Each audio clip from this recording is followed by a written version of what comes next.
Regreso a María Elena.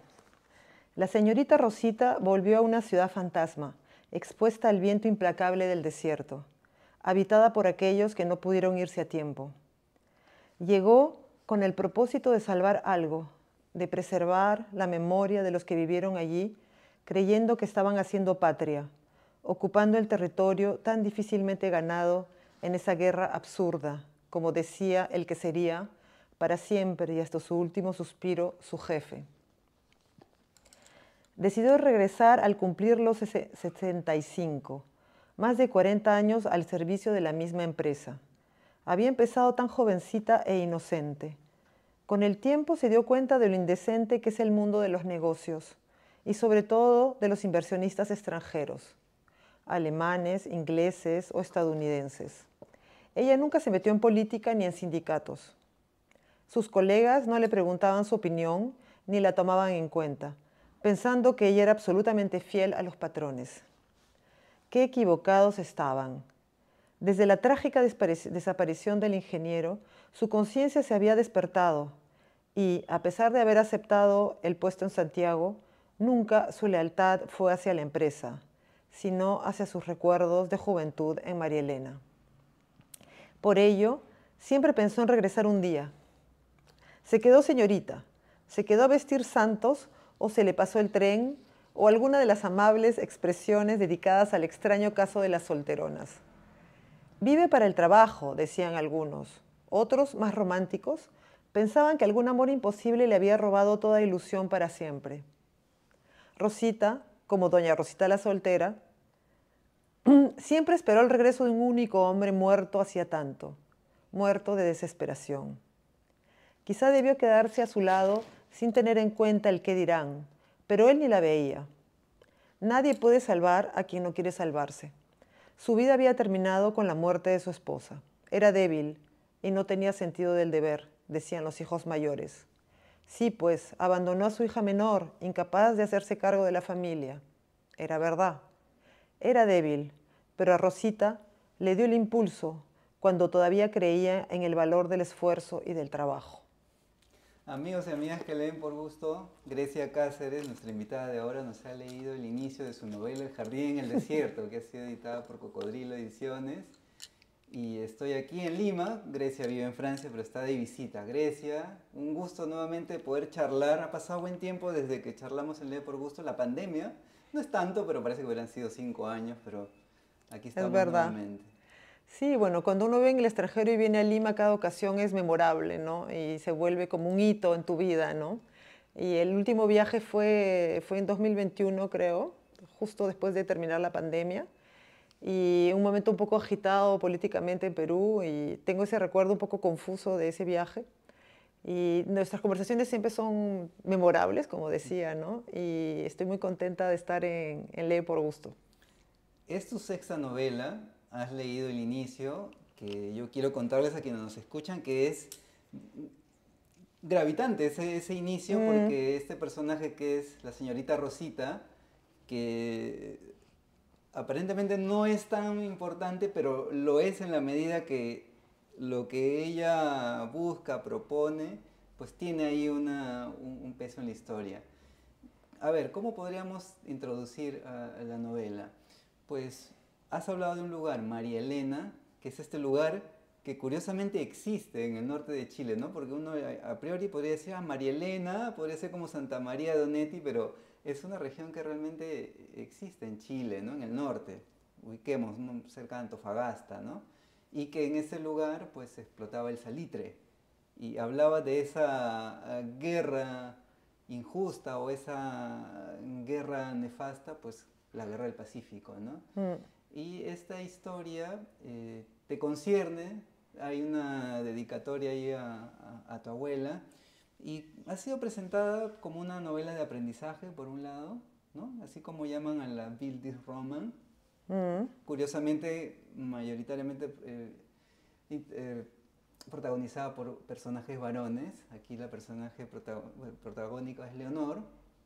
Y sabes también, ahora que leías ese pasaje que alude al padre de Leonor, los personajes masculinos en El Jardín en el Desierto son más débiles que los femeninos. Sí, Y sí, si aparentemente son más fuertes es por la violencia, pero igual terminan siendo muchísimo más vulnerables que las mujeres. en efecto, sí. No sé si esa conclusión o esa mirada no la percibiste, o sea, racionalmente y aparece en la novela, o lo fuiste calibrando. Bueno, yo tengo ciertas nociones de lo que quiero decir en una novela, evidentemente, más que ciertas nociones, pero hay muchas intenciones que se notan más en la lectura y el contacto con los lectores, ¿no? Que te van indicando cosas que a ti también te pueden sorprender. Y leer el comienzo de la novela me parece una linda propuesta de tu parte, ¿no? Porque el comienzo de una novela siempre es como algo una puerta que se te abre, como dice el poema de Eyelson, ¿no? Esos portones que se te abren a la imaginación. Y ya en esa lectura ya estoy dando varios elementos de lo que va a venir, ¿no? Y esa es un poco la idea del comienzo y atraer al lector. Espero que les haya traído el comienzo. Y además abro con un personaje que no es el personaje principal, que es Rosita, que es esta chica solterona que va a ser muy importante en la vida de la familia, ¿no? Que se va a quedar huérfana, sobre todo en la hija última, Leonor, que va a ser el personaje principal. Y hay este regreso a María Elena, que es como mi regreso a Lima. O sea, siempre hay, cuando uno regresa a un lugar de la infancia o de la juventud, un montón de mecanismos se ponen en marcha, ¿no? De la imaginación, del recuerdo, de la nostalgia. Puede ser positivo o negativo, ¿no? Puede ser también una relación conflictiva con el lugar natal. En el caso de Rosita, el volver a María Elena le recuerda toda esa época de su amor imposible por su jefe, que es el papá de Leonor. Y ya entramos en esa idea de destino femenino, un poco frustrado, pero al mismo tiempo profesional, en una época de comienzos de siglo en el cual las mujeres no tenían necesariamente una carrera, ¿no? Entonces vamos entrando en la novela y entonces anunciando ciertos elementos, pero no todos, entrando un poco misteriosamente en ese lugar que se llama María Elena, que después uno se da cuenta que existe, como este puerto existe, María Elena existe, y existe hasta hoy en día, ¿no? Habiendo sido una ciudad fundada en medio del desierto como una especie de campamento de los trabajadores del salitre, ¿no? Entonces es una suerte que no haya desaparecido como otras ciudades construidas a ese propósito, ¿no? Y ya me olvidé lo que me preguntaste. Así, los personajes masculinos. Sí.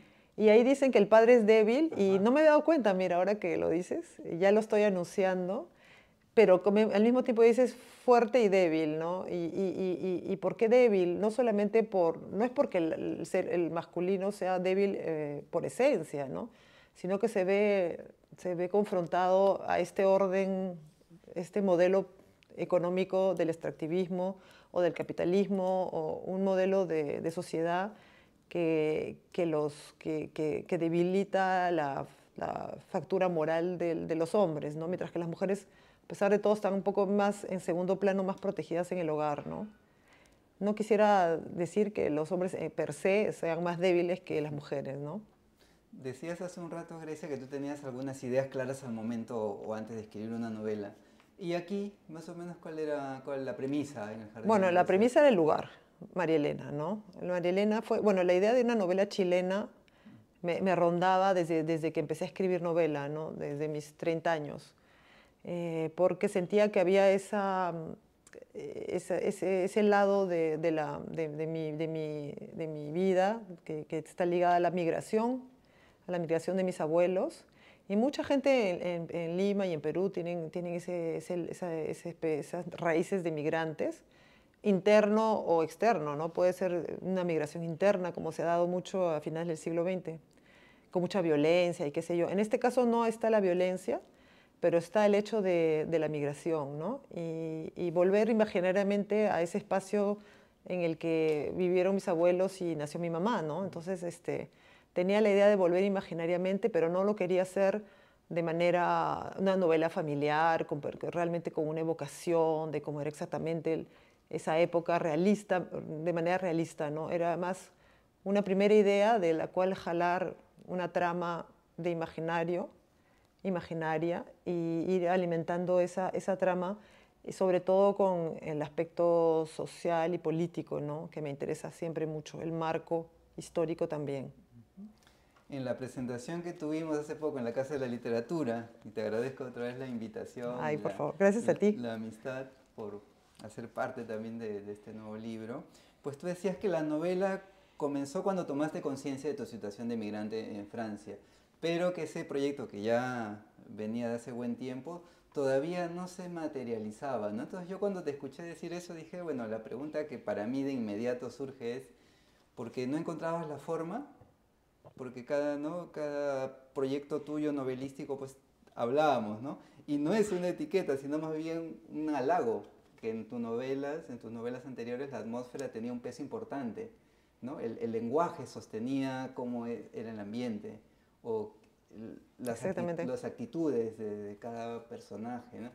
Nos conocimos por primera vez cuando habías publicado la colección, y recuerdo, ¿no? Este personaje que iba buscando algo, iba encontrando algo en Lima, pues nosotros los lectores éramos partícipes de lo que él pensaba, sentía gracias a que el lenguaje era ese soporte, ¿no? Pero particularmente en El jardín en el desierto, ¿te faltaba encontrar una forma, cómo abordarlo? Sí, justamente.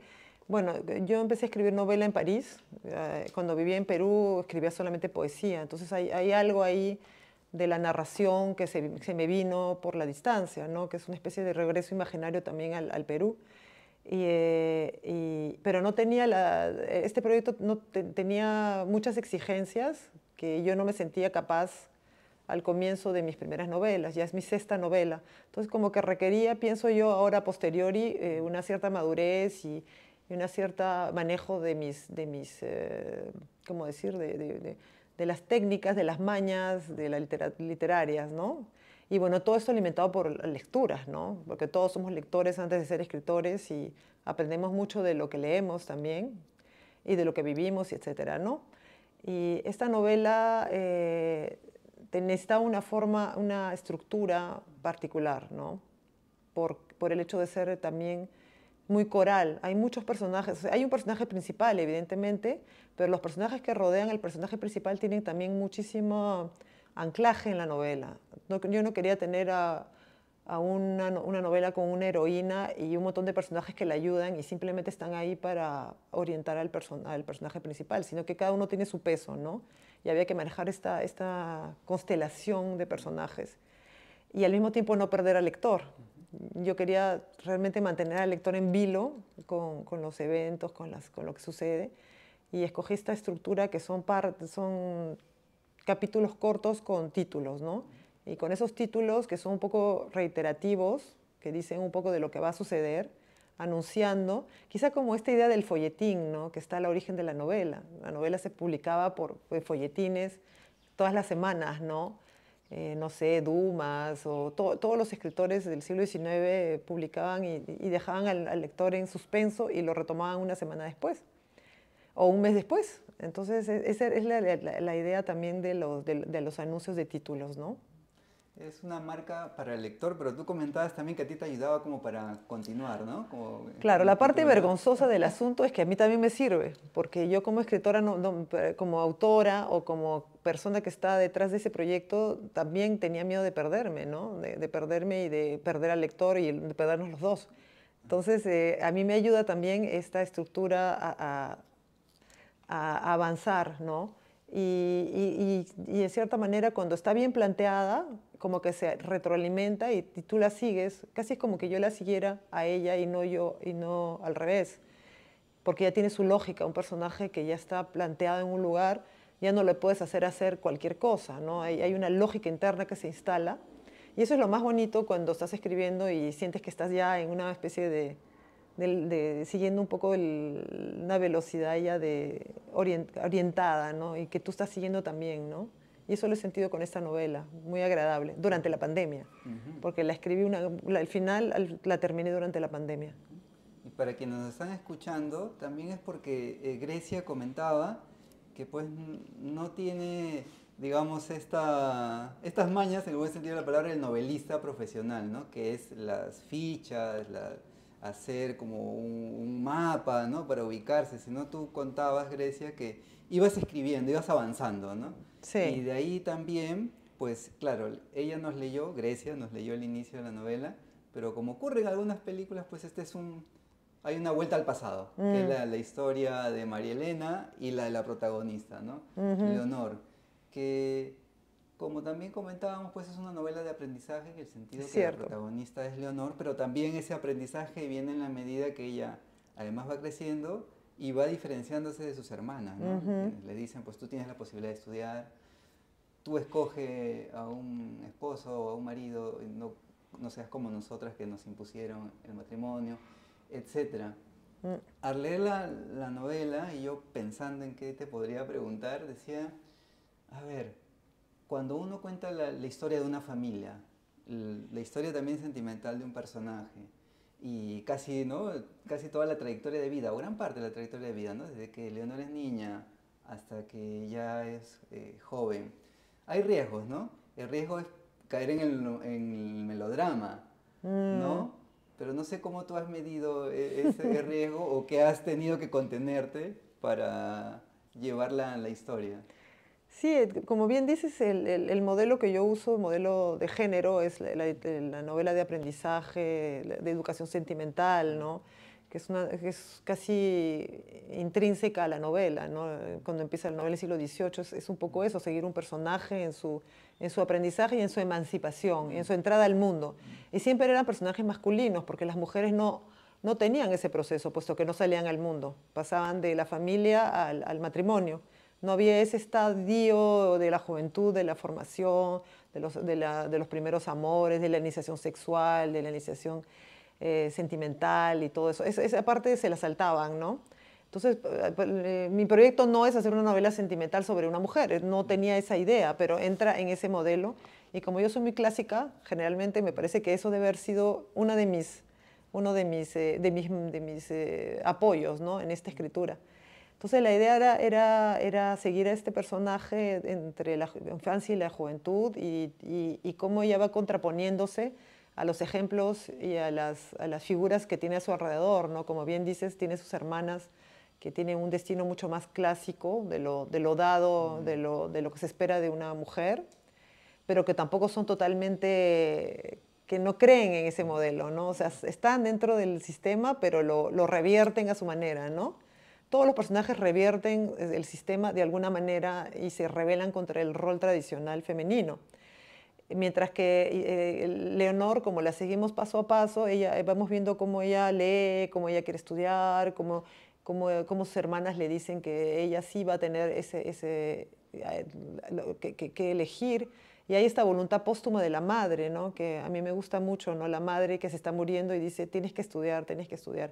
Hay una especie de legado de la madre, que ella también tiene un rol tradicional, digamos, pero no es porque uno está inmerso en un rol que no tiene la visión general de las cosas, ¿no?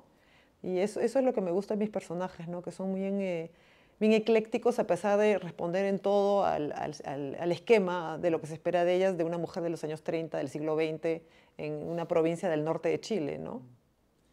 Pensando en el título de la novela y luego de haberla leído, por supuesto, pensaba en la metáfora, ¿no? En la imagen que hay ahí, porque claro, el jardín alude al espacio que la madre de Leonor había cultivado. Y claro, por un lado contrasta con el desierto o la asociación de lo estéril, ¿no? Exactamente. Lo bastante agresivo o agreste que es el desierto. ¿Pensaste en esa imagen para el título? ¿Fue inmediato? No, el título vino al final y fue bastante complicado para mí porque yo siempre tengo muchas dificultades para los títulos, ¿no?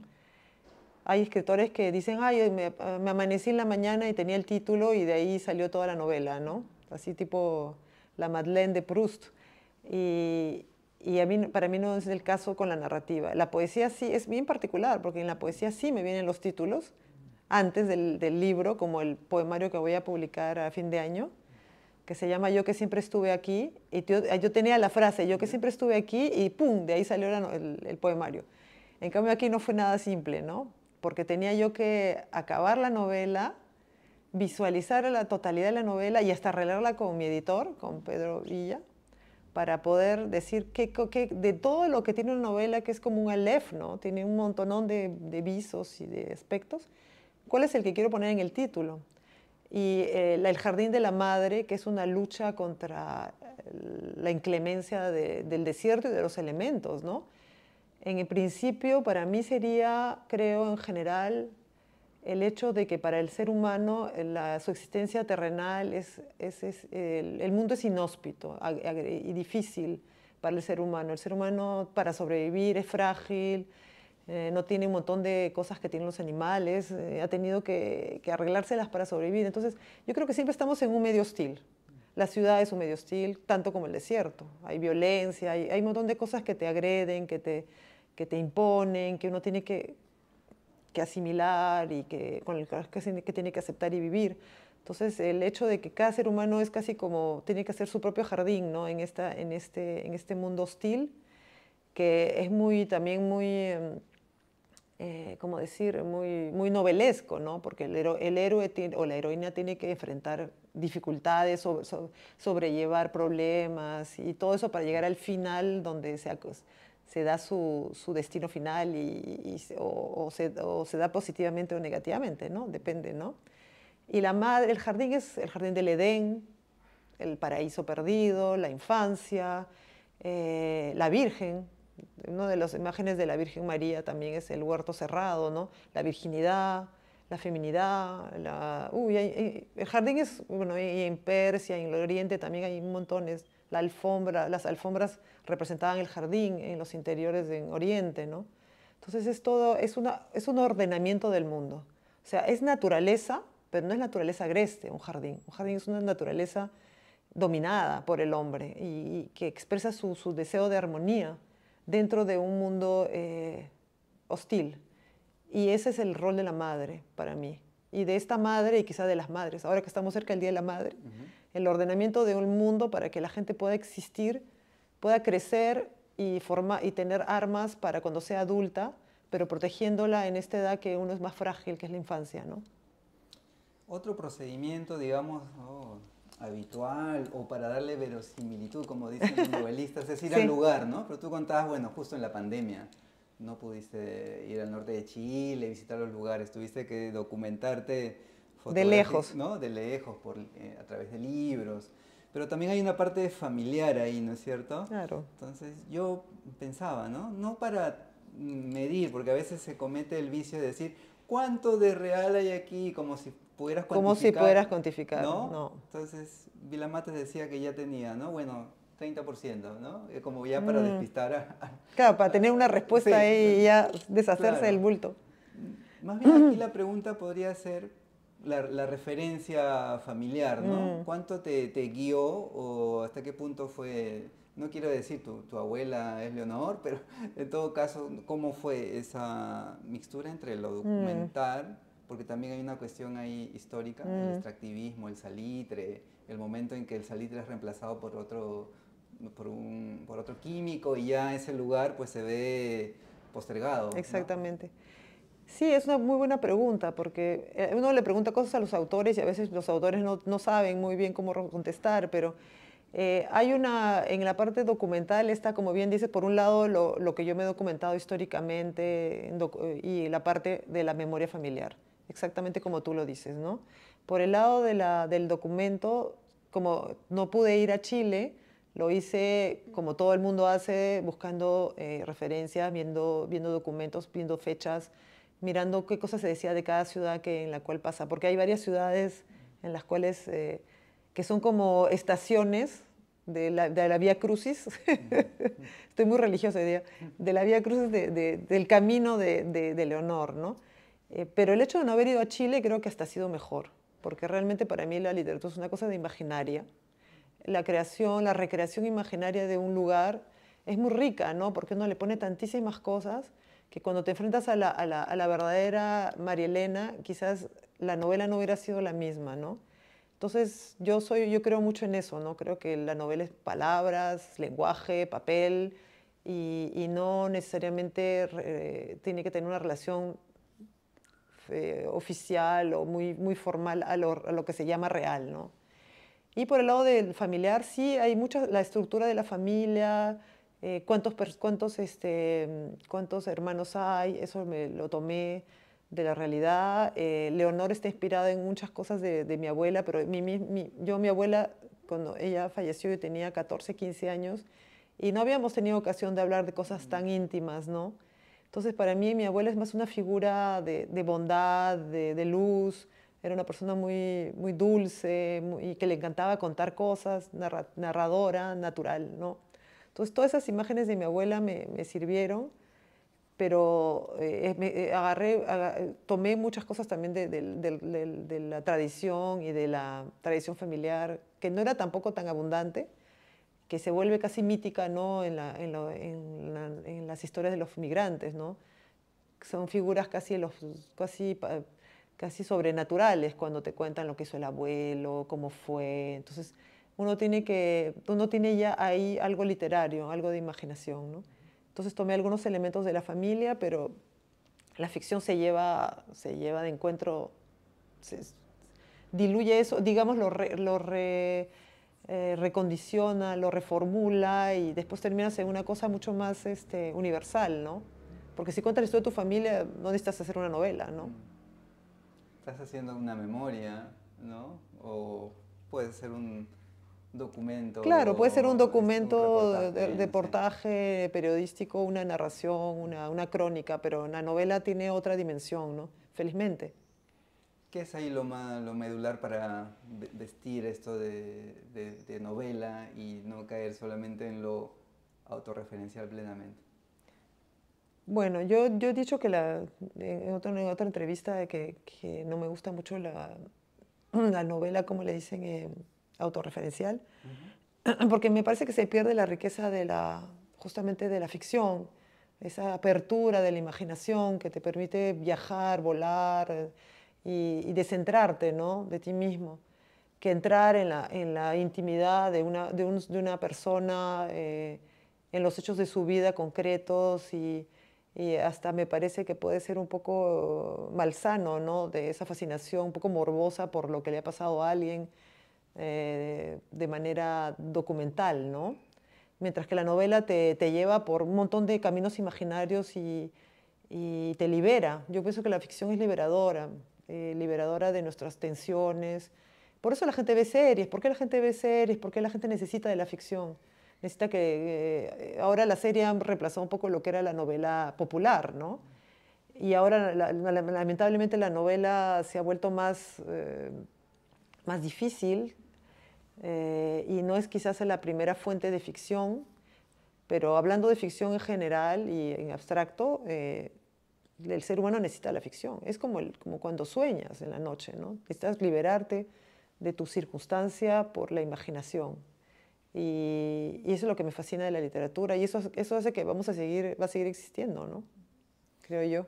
Por todo lo que hemos comentado, Grecia, pues esta novela no solamente es la más ambiciosa que has escrito, sino también la más cercana y también la más complicada, ¿no? O sea, ¿cuál ha sido el aprendizaje de escribir esa novela distinta a las 5 anteriores?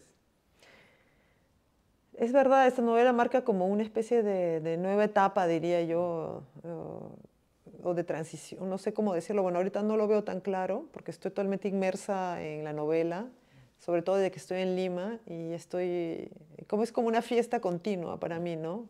Hablar de la novela, ver a los amigos, a los otros escritores, conversar de literatura, hablar en castellano. Todo eso para mí es una cosa muy especial y que me nutre mucho, ¿no?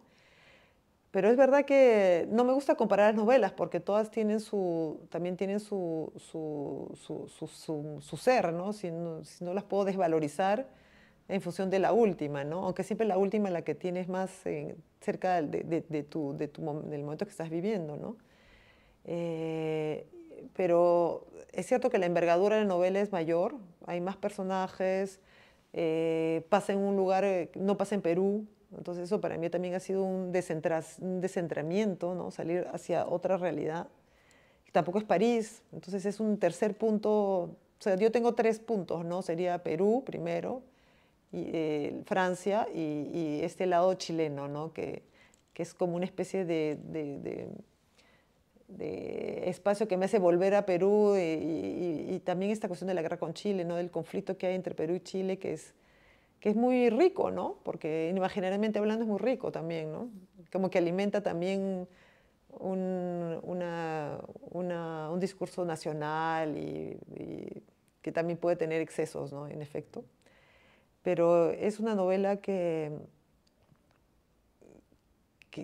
a la que siento que he llegado a un cierto manejo de la cosa literaria, ¿no? Como una madurez literaria. Y no sé qué vendrá después, entonces, porque tengo varios proyectos, pero no sé cuál voy a escoger. Entonces, quizás viendo lo que voy a hacer después, voy a entender mejor el lugar que tiene esta novela en mi obra, ¿no? Mi obra, entre comillas, ¿no? Ya suena muy... Bueno, en verdad se ha ido construyendo, Mm, ¿no? Ya sexta novela, también poemarios publicados. Muy curioso lo que decías, ¿no? Que el título de la novela era muy complicado de hallar y que en poesía pues es sí, inmediato. En todo siempre. caso es el verso o la imagen o la frase la que va jaloneando al Exactamente, porque poeta, ¿no? Al poema. claro, porque la poesía trabaja de otra manera, trabaja con imágenes, con ritmo, es una cosa muy física, muy del cuerpo, en la novela, en la poesía. Y se me vienen frases, yo tengo un montón de frases en la cabeza, ¿no? Tengo una novela cuyo título es un verso que creo que es el verso más antiguo que tengo en la mente, que yo lo escribí creo que desde los 15 años y tengo todavía esa frase en la mente. Y me gustaría darle ese título a algo, ¿no? Todavía no lo tengo. En cambio, la novela es muchísimo más racional, tienes una relación con el lenguaje distinta, con la temporalidad, porque ahí tienes todos los eventos, la anécdota, la peripecias de la novela, los nombres de los personajes.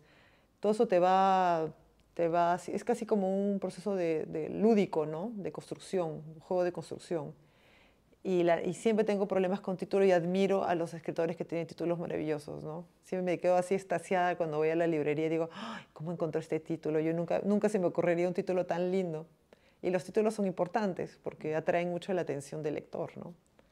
Son como flores para atraer a la abeja, a la que venga a chupar tu miel.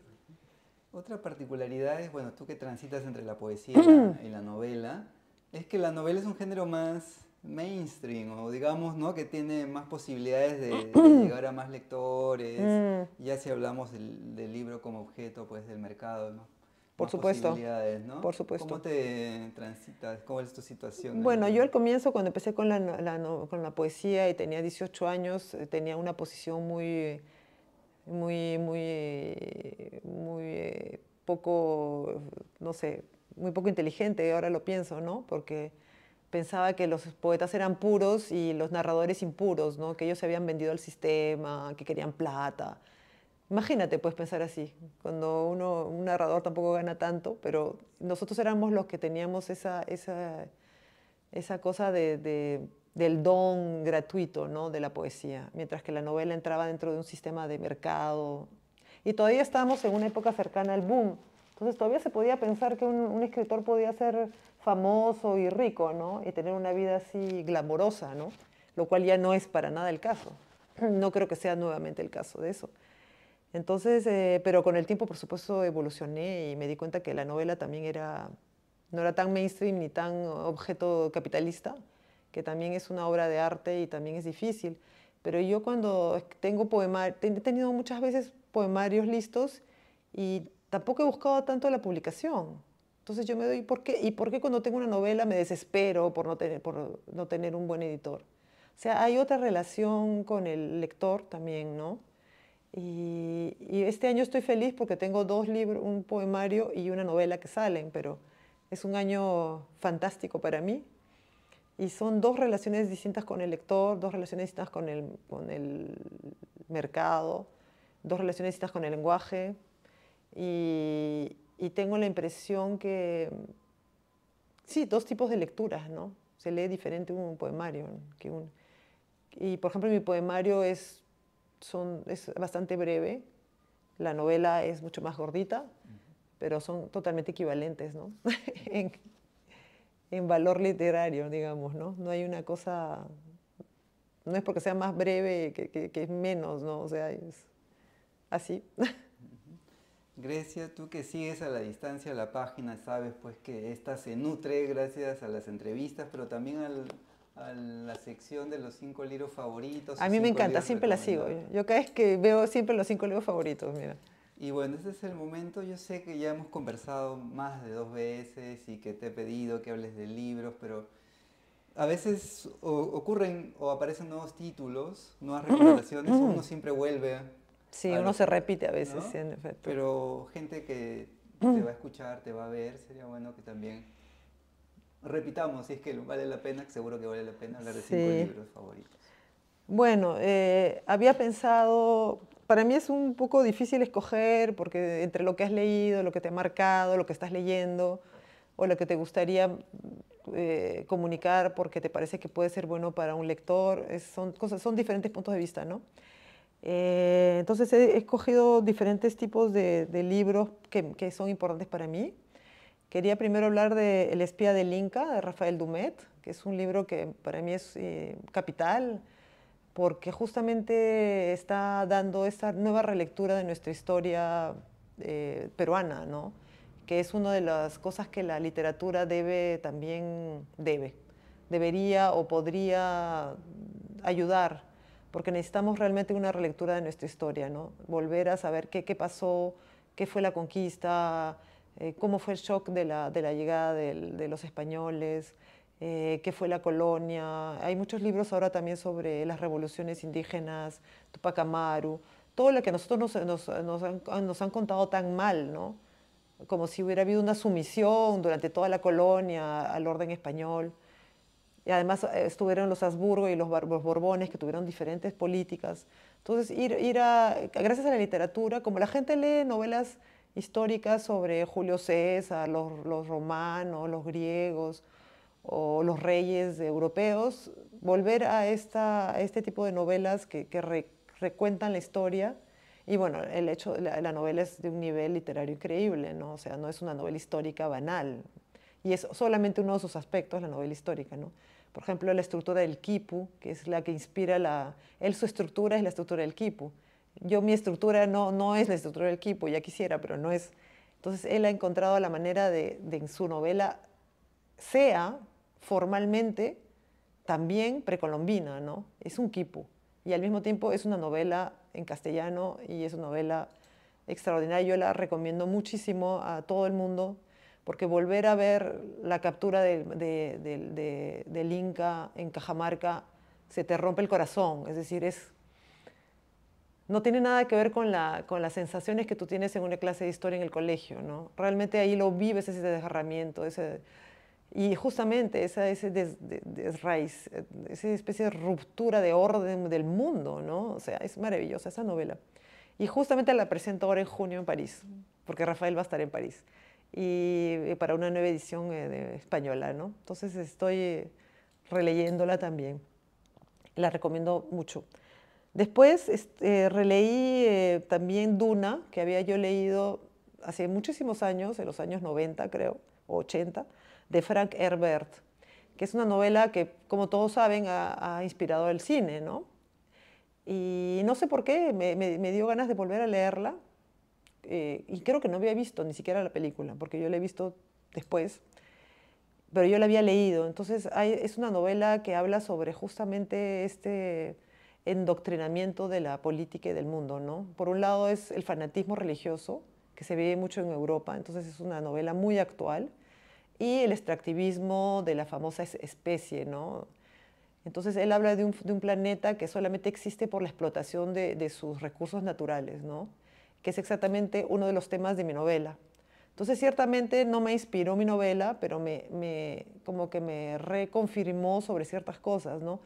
¿Qué pasa con el ser humano moralmente cuando solamente su existencia y su tierra están solamente dedicadas al extractivismo de un bien que va a ser llevado a otros lados, ¿no? Para el placer y el desarrollo de otros pueblos, mientras que ellos solamente están ahí sirviendo a ese extractivismo y traicionando a su tierra, ¿no? Y a su planeta. Y es una novela extraordinariamente bien escrita, muy sabia sobre las relaciones humanas.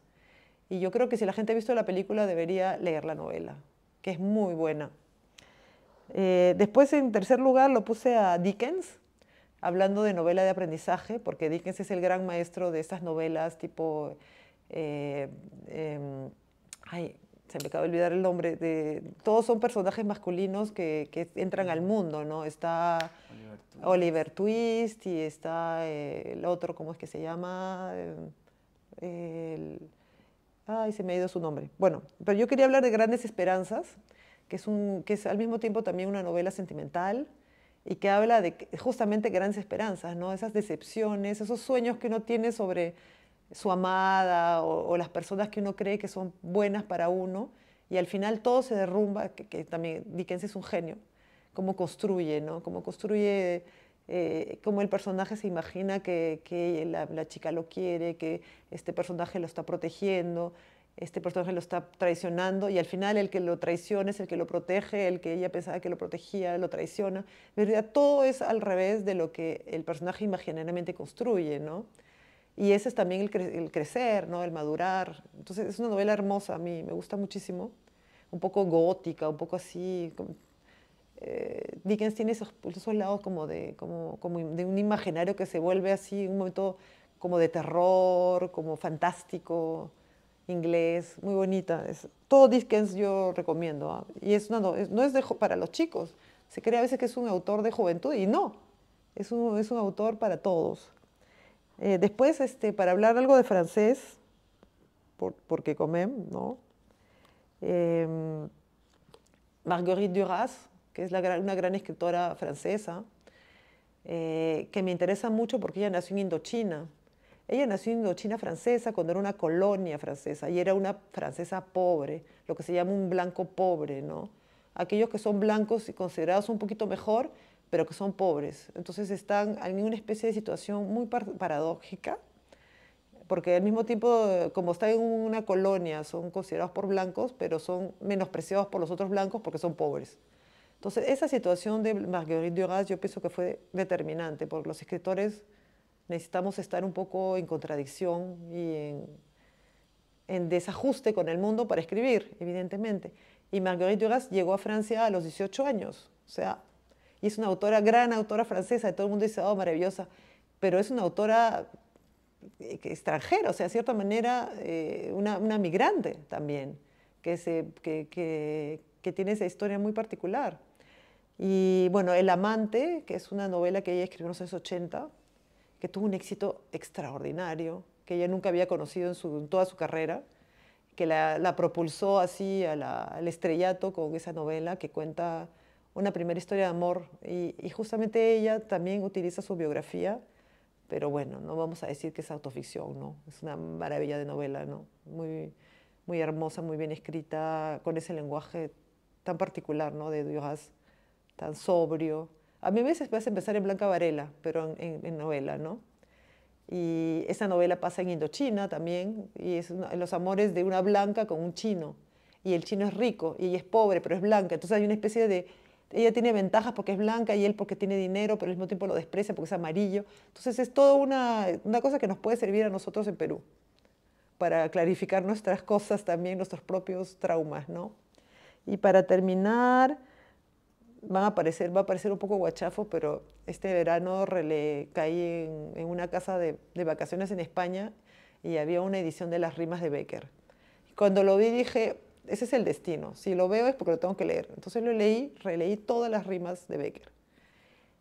Y me reconcilié con Bécquer, pues, porque es un maravilloso autor, que es casi un narrador, ¿no? En las rimas. No es tan poeta, porque hay momentos en que hace como textos de poesía, prosa poética. Es la crónica de un amor, ¿no? Desde las ilusiones hasta la gran desilusión del final, en el cual se da cuenta de que todo fue una construcción suya, mental, ¿no? En ese romanticismo tardío español. Y el lenguaje hermosísimo. Y yo creo que hay que volver a los fundamentos quizás de nuestra tradición, porque es cierto que Bécquer era famosísimo, todo el mundo conocía sus poemas de memoria y marcó muchísimo también a nuestra poesía peruana, que es extraordinaria. Muchísimas gracias, Grecia, por ese importante resumen, ¿no? Dios, me he hablado mucho, perdón. No, creo que a quienes siguen y te han escuchado, pues eso estimula. Ojalá. ¿No? Y esa reconciliación con Bécquer, por ejemplo, a veces uno ya posterga autores. Ay, Dios, no, Bécquer yo, te juro, me pareció horrible. es un poco como Chocano. A mí Chocano también me gusta ahora, pero bueno, no sé. No, pero Becker es un extraordinario poeta y un extraordinario colorista, una rítmica maravillosa, las imágenes son hermosas. Y hay toda esa parte narrativa también un poco fantástica, un poco gótica también, medio medieval, una especie de evocaciones un poco así del medioevo. Entonces ahí es muy rica, ¿no? De imágenes. Gracias, De nada. Grecia, un gusto conversar contigo, He otra vez, hablado mucho. reencontrarnos después de una pandemia tan larga, vernos físicamente después de tanto Sí, tiempo. sí, la otra vez nos vimos por pantalla Sí, y fue súper complicado porque la señal no era tecnología a buena. veces La juega en tecnología nos jugó contra. malas, tuvimos mala suerte. Ajá. Ah, no, yo feliz. Me encanta conversar contigo. Gracias y felicidades por El Jardín en el Desierto. Cocodrilo Ediciones Chala. ha editado la novela de Grecia. Ahí está tu separador de Lee por Gusto. Sí. Paso también para que te lo lleves a Francia. Ah, ya me lo llevo. Y muy agradecido a ti Por y favor. a quienes nos han seguido. Gracias a ti, gracias a ti. Hasta la próxima. Hasta la próxima.